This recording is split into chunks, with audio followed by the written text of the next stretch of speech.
है, उसके आलोक में जनरल लोगों को 2500 पेंशन सरकार करने जा रही है। और उसी के आधार पर EPS 95 का आकलन भी सरकार ने किया है और पाया है कि EPS 95 के लाभुकों को जो है कि 6950 रुपए पेंशन देना कोई टेढ़ी खीर नहीं है। 6950 रुपए पेंशन देंगे मोदी। इसको लेकर केंद्रीय मंत्रालयों के साथ बैठक के उपरांत EPFO, जी हाँ EPFO आपको बता दे, कर्मचारी भविष्य निधि संगठन ने पत्र भी जारी कर मोदी सरकार की मंशा से जो है कि आमजनों को अवगत करवाने का काम किया है। EPS 95 के पेंशन 6950 रुपए मिलने जा रहे हैं। DA में बढ़ोतरी होने जा रही है और साथ ही मेडिकल फैसिलिटीज तमाम जो है कि परिवारजनों सहित यानी कि पति पत्नी दोनों को मेडिकल कवर करने के लिए जो है कि प्रधानमंत्री मोदी की केंद्रीय मंत्रालय वाली समिति के अनुशंसा के आलोक में और जो है कि 180 सांसदों ने जो विधेयक पारित किया था उसके आलोक में कार्यवाही आगे बढ़ी है। और जो है कि कर्मचारी भविष्य निधि संगठन का एक पत्र भी सामने आ रहा है। पत्र श्रम एवं रोजगार मंत्रालय, भारत सरकार, कर्मचारी भविष्य निधि संगठन, मुख्य कार्यालय, head office ABC, C centre, block 2, down floor और फ्लोर इंटर डिस्ट्रिक्ट, नई दिल्ली जो है कि का पत्र है। वेबसाइट www.epfindia.gov इन पर जो है कि यह पत्र उपलब्ध है। फाइल संख्या पेंशन VI1POHW/2024-25, फाइल नंबर 951977/09। तो इसमें लिखा हुआ है कि विषय उच्च वेतन मामलों में पेंशन की प्रक्रिया से संबंधित नीतिगत मुद्दों पर स्पष्टीकरण। मैडम सर, उच्च वेतन वाले, अब आगे आपको मोदी सरकार का निर्णय भी हम बताने वाले हैं। वीडियो को पूरा देखना है, वीडियो को स्किप नहीं करना है। उच्च वेतन मामलों में पेंशन की प्रक्रिया से संबंधित क्षेत्रीय कार्यालयों द्वारा कुछ नीतिगत मुद्दे उठाए गए थे। इन मुद्दों के बाद में श्रम एवं रोजगार मंत्रालय MOLD के समक्ष विचार एवं अनुमोदन के लिए उठाया गया जो निम्नलिखित स्पष्टीकरण जारी किए जाते हैं, जिसने माननीय श्रम रोजगार मंत्री का अनुमोदन प्राप्त है। पेंशन गणना की अनुपातिक आधार।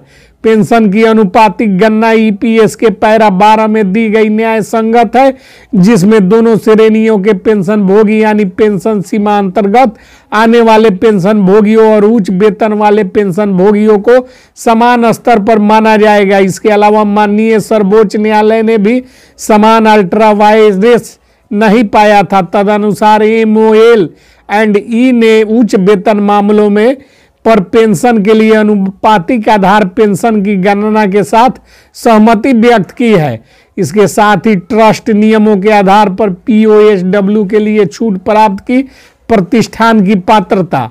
PHOAW के मामलों के लिए पात्रता का निर्धारण छूट प्राप्त प्रतिष्ठान मौजूदा ट्रस्ट नियमों के आधार पर किया जाना चाहिए, जो कि सुनील कुमार के मामले में माननीय सर्वोच्च न्यायालय के निर्देशों के अनुरूप। इसके अलावा यदि सुनील कुमार मामले में 4/11/2022 के निर्णय के बावजूद ट्रस्ट नियमों में संशोधन किया जाता है तो ऐसे ट्रस्ट के सदस्यों के आवेदन पर कोई विचार नहीं किया जा सकता है। पेंशन बकाया के विरुद्ध POHW बकाया शुद्धिकरण। PHOW के लिए पात्रता तभी स्पष्ट होती है जब पेंशन फंड में बकाया राशि ब्याज सहित प्राप्त हो जाती है और पेंशन बकाया के विरुद्ध इन बकाया राशि को घटाना उचित नहीं हो सकता है। इसके अलावा इसमें कटौती की समस्याएं पैदा होती है। कहने का तात्पर्य यह है कि दोहरा पेंशन भी प्राप्त कर सकेंगे पेंशन भोगी। जो EPS 95 के पेंशन धारक है उनको अब जो है कि दोहरा पेंशन प्राप्त करने की छूट एक तरफ सरकार ने दिया है, वहीं सरकार की सीधी जो है कि स्पष्ट नीति है। स्पष्टीकरण जारी करते हुए कहा है कि जो सुप्रीम कोर्ट के फैसले हैं तमाम फैसलों को कि केंद्र की मोदी सरकार लागू करने जा रही है और EPS 95 के जो लाभुक हैं जिनको जो है कि 6950 रुपए अब पेंशन मिलने वाले हैं, यहां हम स्पष्ट कर देना चाहते हैं कि 7500 नहीं मिलेंगे। सरकार जो है कि 6950 रुपए पर तैयार है। 6950 रुपए पेंशन देगी सरकार और साथ में डीए में भी वृद्धि किया जाएगा और मेडिकल फैसिलिटीज में दोनों पति और पत्नी दोनों को कवर करेगी केंद्र की मोदी सरकार। तो वीडियो को लाइक शेयर और चैनल को सब्सक्राइब कीजिए, क्योंकि इससे जुड़ी हुई केंद्रीय मंत्रालय की जो भी महत्वपूर्ण अपडेट है जो केंद्र की मोदी सरकार के तरफ से निकल कर आती है उसे हम आपसे शेयर करते हैं। इस कड़ी में हमने आपको ईपीएफओ कर्मचारी भविष्य निधि संगठन के द्वारा जारी पत्र का उल्लेख भी किया और साथ ही आपको बताया कि केंद्र की मोदी सरकार किस प्रकार जो है कि 6,950 के लिए तैयार है, क्योंकि 7,500 पर जो है कि 43,000 करोड़ से अधिक व्यय होता है, जबकि सरकार ईपीएस 95 के पेंशनरों पर 43,000 करोड़ रुपए खर्च करने की तैयारी में है। और केंद्र की मोदी सरकार इसके लिए ईपीएफओ के पास जो जमा पूंजी है उसका उपयोग करेगी और उसी से जो है कि कर्मचारी भविष्य निधि संगठन के राशि से जो है कि ईपीएस 95 के लाभुकों का भुगतान करना सुनिश्चित होने जा रहा है।